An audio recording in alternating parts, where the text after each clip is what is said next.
Ya regresamos, se cortó, pero ya estamos de regreso.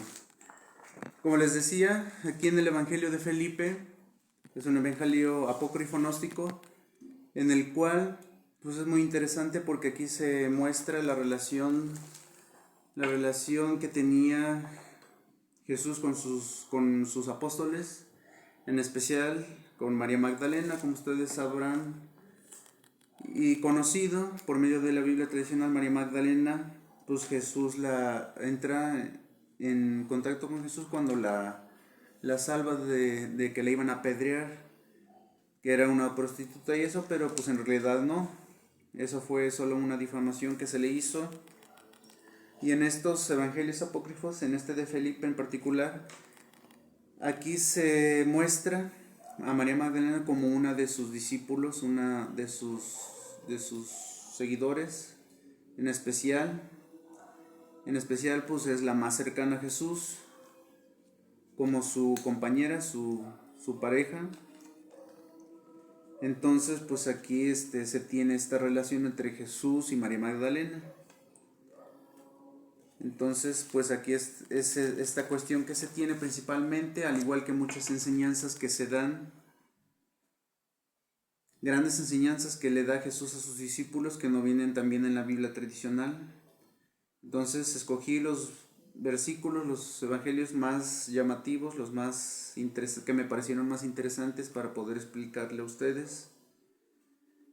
Entonces pues aquí veremos, aquí también no sé si hayan visto ustedes la película del Código Da Vinci. Esta película de ficción pues se basó en las obras de Dan Brown sobre también todo este evangelio, que cuando el momento que salió pues salió a la luz y eso, y pues ya posteriormente hicieron obras sacaron estos libros, y de estos libros pues sacaron la reciente película del Código Da Vinci, después Ángeles y Demonios y todos estos más. Pero pues todo con este trasfondo, ¿verdad? Todo tiene un trasfondo. Entonces esto se basa en estos evangelios de Felipe. Entonces a continuación les voy a mencionar estos 273.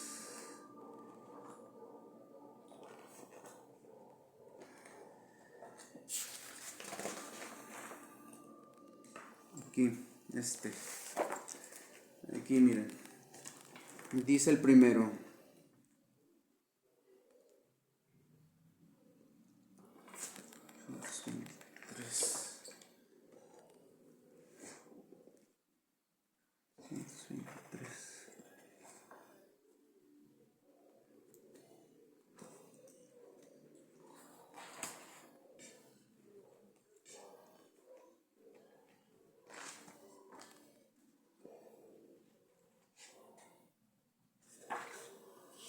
aquí está Evangelio según Felipe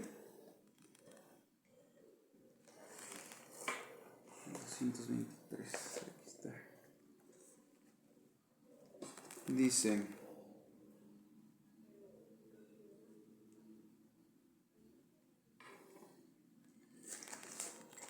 Dice: la luz y las tinieblas, la vida y la muerte, los de la derecha, los de la izquierda, son hermanos entre sí, siendo imposible separar a unos de otros. Por ello, ni los buenos son buenos, ni los malos malos, ni la vida es vida, ni la muerte muerte. Así que cada uno vendrá a disolverse en su propio origen, desde el principio. Pero los que están por encima del mundo son indisolubles y eternos. Aquí en estas palabras Jesús nos da a entender que todos vamos a regresar a ser uno, a nuestro origen. Y los que están más allá del mundo, los que desarrollan adecuadamente su espiritualidad, pues ellos son indisolubles, como dice aquí, y eternos, ya que pues ellos alcanzarán la vida eterna. Aquí tenemos otro. 124 es el 21. Aquí, es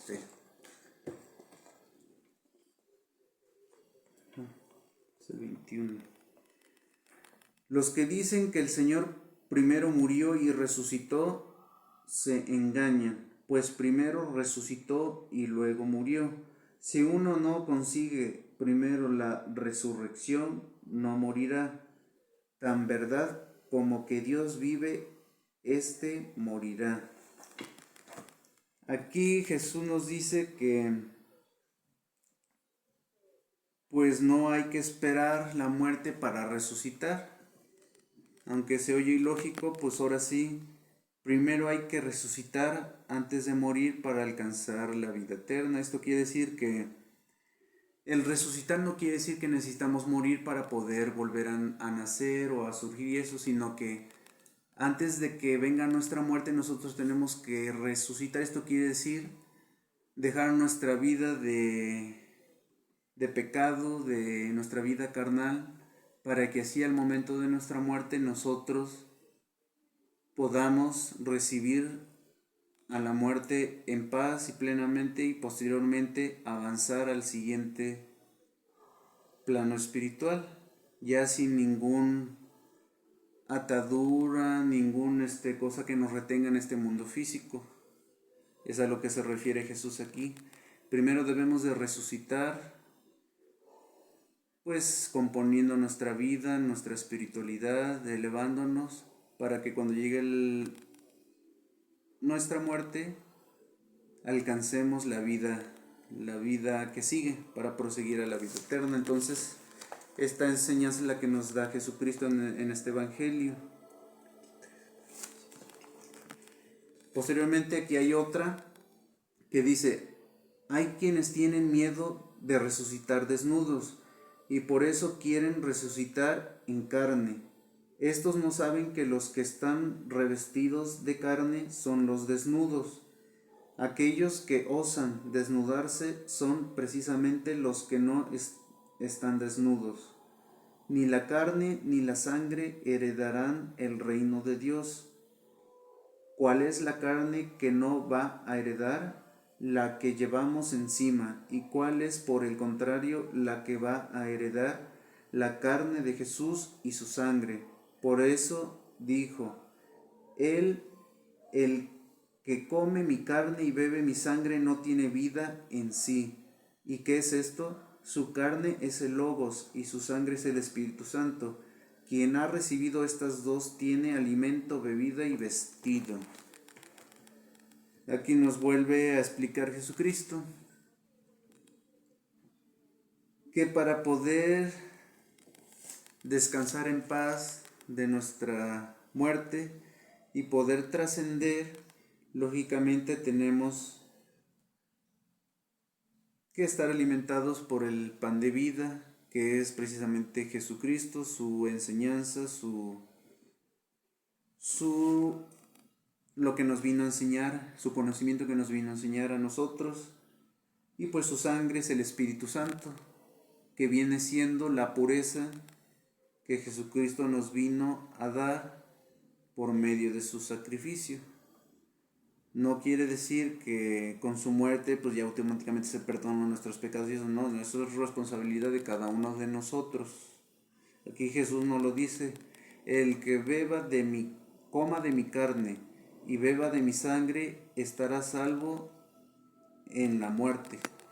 No está diciendo que con su muerte de él estamos automáticamente perdonados, no, eso es responsabilidad de cada uno de nosotros, es lo que la gente no confunde y no sabe. Es responsabilidad de cada uno de nosotros el comer de su carne y el beber de su sangre, o sea, el dejar nuestra vida, nuestra carne y el purificar nuestro espíritu por medio de su palabra y de su enseñanza. Así es como alcanzaremos la paz eterna. Entonces aquí pasamos a otro, 225, 32. Aquí nos dice: 3 eran las que caminaban continuamente con el Señor: su madre María, la hermana de esta, y Magdalena, a quien se designa como su compañera. María es, en efecto, su hermana, su madre y su compañera. Aquí es donde ya nos empiezan a mostrar, pues, las mujeres que en todo momento acompañaban a Jesucristo, su madre, la hermana de su madre, su tía, la hermana de María, y en especial, pues, su compañera, María Magdalena. Y aquí es donde ya se da a conocer que pues Jesucristo tenía una compañera, la cual era María Magdalena. Ahora pasamos a la página 228 del Evangelio según Felipe. Aquí.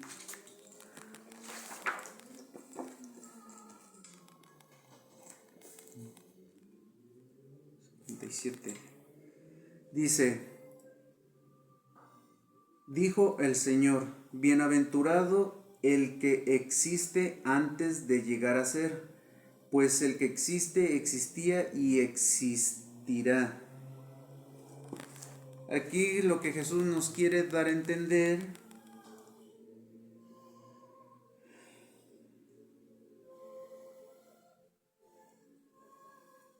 es que pues nosotros estamos aquí porque pues ya pasamos un tiempo y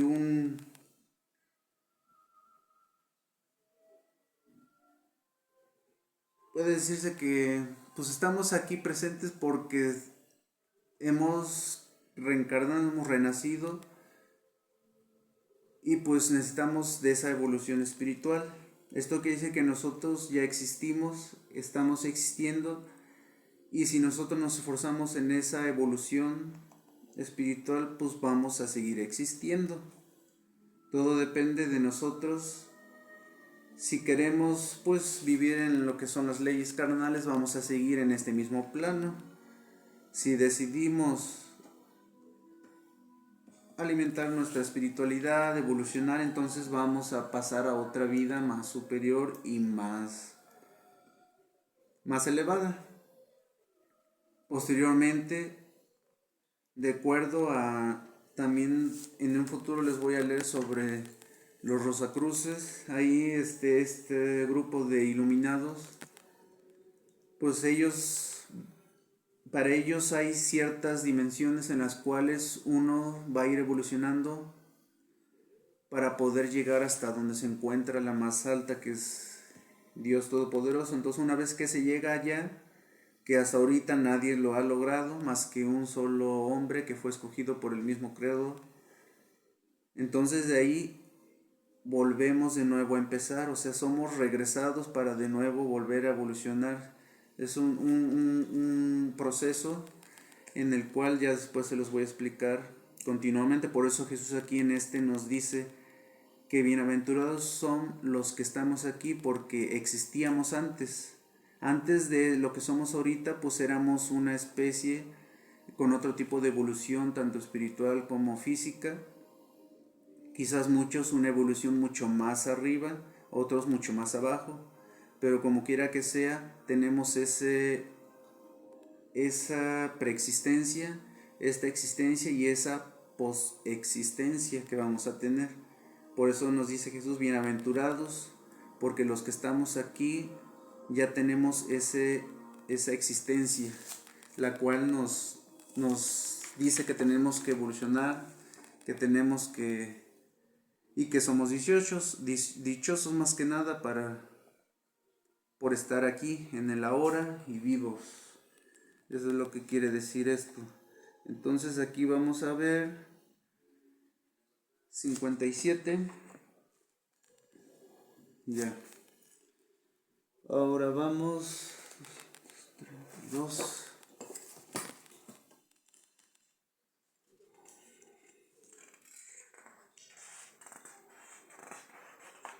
Aquí 61, 32. Aquí dice 92. Pero el árbol de la vida está en el centro del paraíso. y también el olivo, del que procede el óleo, gracias al cual nos ha llegado la resurrección. Aquí todavía no les he explicado a ustedes sobre el tema del árbol de la vida, porque este ya es un tema que corresponde a la Cábala. Ya en su momento, cuando abordemos la Cábala, vamos a ver lo principal de la Cábala es precisamente el árbol de la vida, que es una representación de una evolución de planos espirituales, existenciales, de ascenso que tenemos que llegar a hacer para poder llegar a lo que es el plano divino del Creador. Pero para esto, pues ya se va a explicar en el momento correspondiente sobre la Cábala. Pero para que ustedes ahorita tengan una idea, el árbol de la vida que menciona aquí Jesucristo es precisamente esta representación ascendente espiritual. También, pues como recordarán en lo de Adán y Eva, ahí se mencionaba también el árbol de la vida, que ese era un árbol que representaba pues el conocimiento del bien. Ya posteriormente, con lo que pasó del conocimiento del bien y del mal, ya aquí también se habla sobre un segundo árbol, que es el árbol de la muerte. Este árbol de la muerte está en el otro polo opuesto al árbol de la vida. Si el árbol de la vida está en el territorio de Dios, en lo alto, pues el árbol de la muerte lógicamente está en el infierno,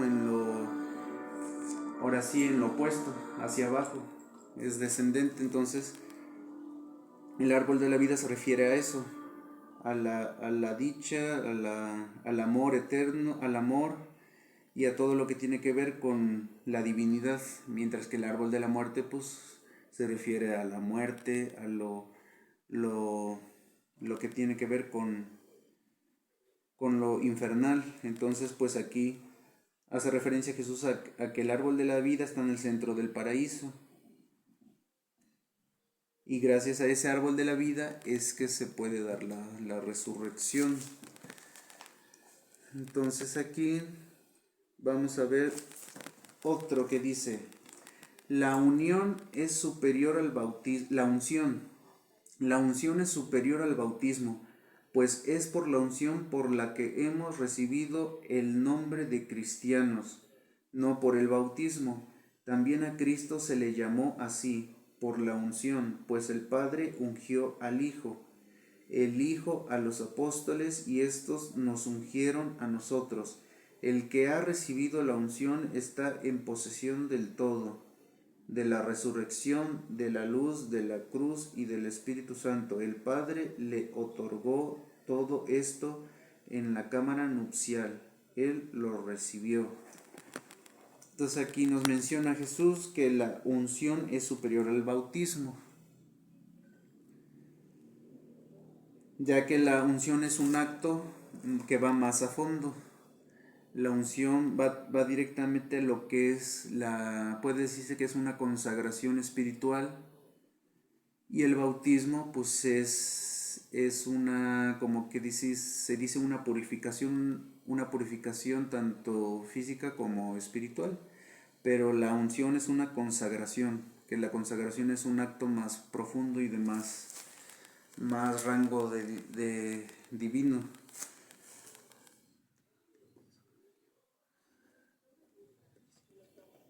Y aquí está otro que dice: el Padre puso su morada en el Hijo, y el Hijo en el Padre. Esto es el reino de los cielos.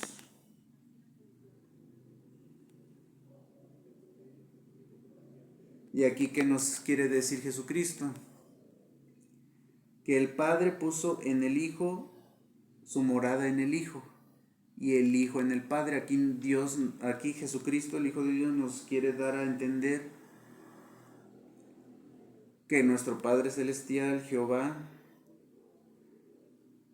está en cada uno de nosotros. Y por consiguiente, si nosotros somos bautizados, Somos ungidos, por consiguiente, entonces estamos consagrados y estamos nosotros con nuestro Padre. O sea que Él está en nosotros y nosotros, si nos entregamos en Él, en cuerpo y alma, y somos puros de corazón, pues estamos con nuestro Padre. Es lo que nos da a entender aquí, que podemos acceder al reino de Dios, de los cielos, porque Dios reside en nosotros. Esa es la enseñanza que nos da Jesucristo aquí en este versículo.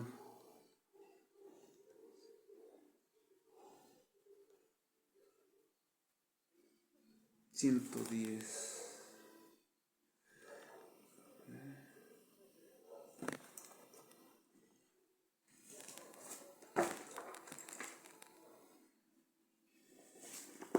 Creo me faltó uno aquí.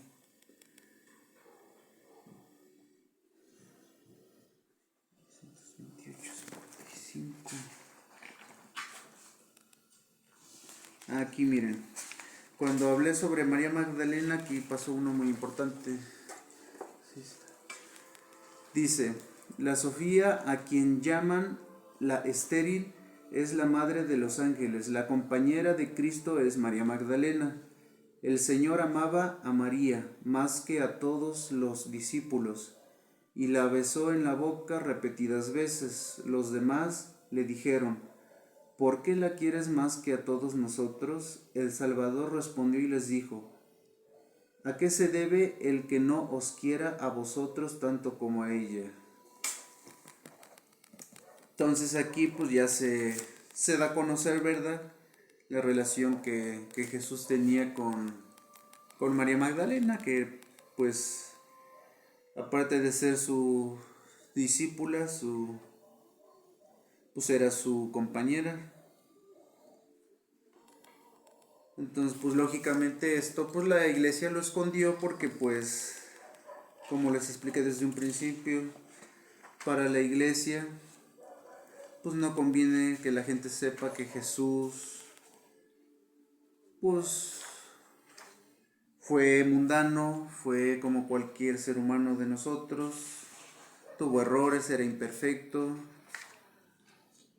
y pues por consiguiente se enamoró, tuvo su compañera, su mujer, y pues esto lógicamente le iba a quitar incredulidad a las personas sobre Jesucristo, pero como yo les expliqué desde un principio, esto en ningún momento le quita su lugar, su estatus como el gran Hijo de Dios, y mucho menos le quita su poder, ni lo que nos vino a enseñar a nosotros. Porque como les decía yo, nosotros no somos quien para juzgar ni criticar, mucho menos al Hijo de nuestro Creador. Así es que, pues, espero que ustedes tengan ese mismo pensamiento, de verlo como algo que no tuvo nada de malo y que Jesús fue libre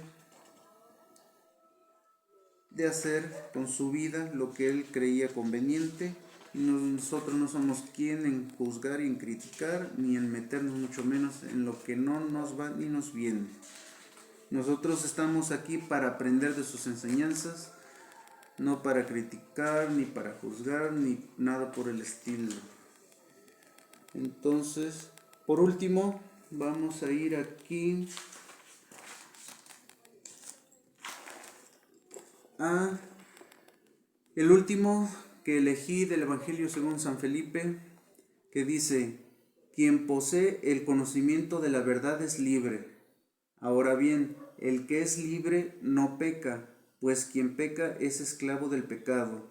La madre es la verdad, mientras que el conocimiento es el padre.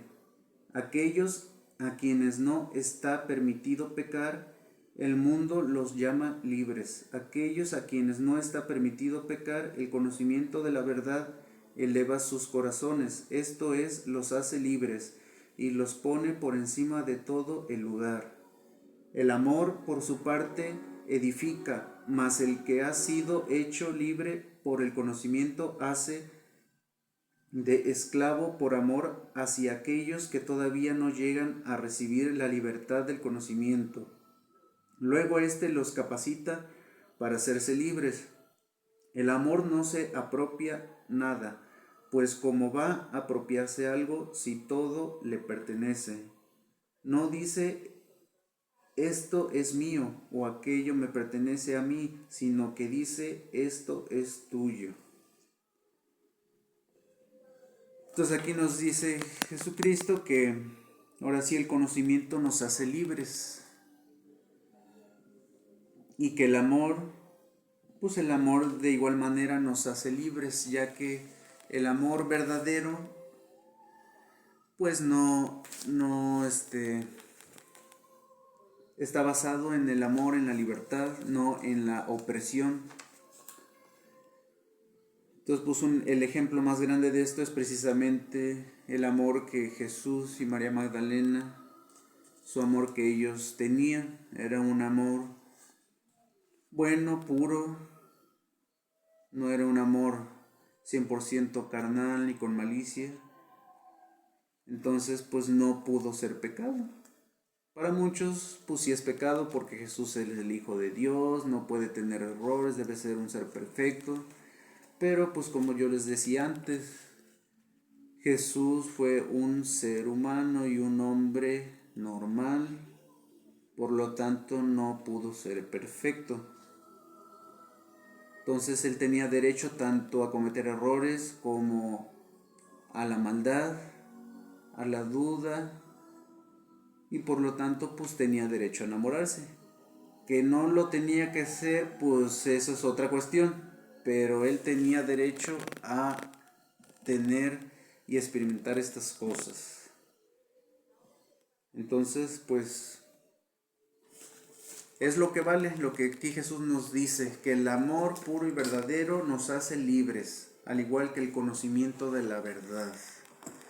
Es lo que se busca, que las personas sean libres, felices, no que al contrario, ¿verdad?, sean infelices, estén llenas de maldad, de impurezas, sino que busquen el camino siempre del bien. Entonces esto fue lo que fueron el Evangelio de según San Felipe. Por último, para acabar, voy a leer el Evangelio de María Magdalena. Este Evangelio que también fue sacado de la Biblia, excluido por las razones que ya les acabo de explicar.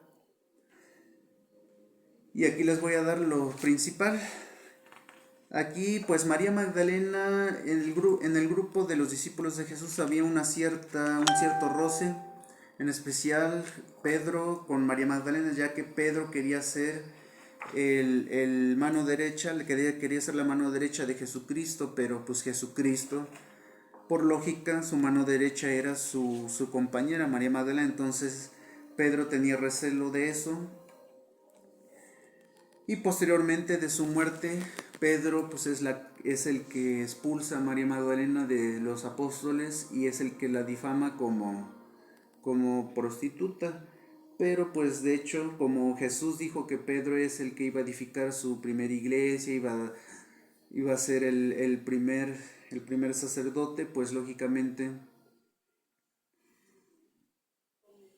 había dicho eso, pero él al tomar esta relación con su compañera,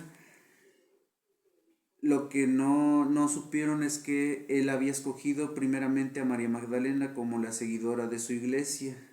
Entonces al hacer esto, pues lógicamente Pedro tuvo ese recelo y fue cuando al morir Jesucristo tomó su lugar de María Magdalena y fue esa que se dio esa difamación y ese conflicto que hubo entre Pedro y María, y por eso María se desapartó de los discípulos y ya ellos siguieron su camino y ella pues siguió aparte.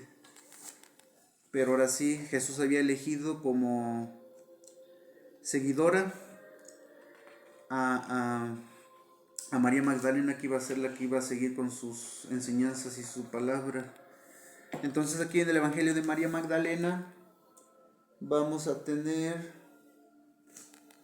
les voy a leer solo la introducción y la conclusión, en la cual ella le pregunta a los apóstoles que qué era lo que Jesús tanto le decía en secreto, porque Jesús se reunía en especial con ella y a ella le revelaba, le daba a conocer cosas que no conocían los demás apóstoles. Entonces los apóstoles, al tener esa inquietud, le preguntan personalmente a María Magdalena que les revele aquello que Jesús no les ha dicho a ellos y que solo a ella le decía. Entonces eso es lo que les voy a leer aquí.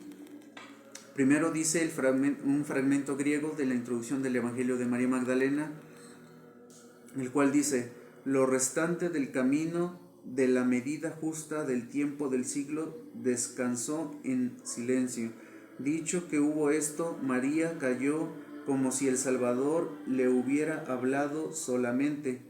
Hasta aquí. Entonces dice Andrés: hermanos, que os padece de lo dicho, porque yo de mi parte no creo que haya hablado esto el Salvador, pues parecía no estar de acuerdo con su pensamiento.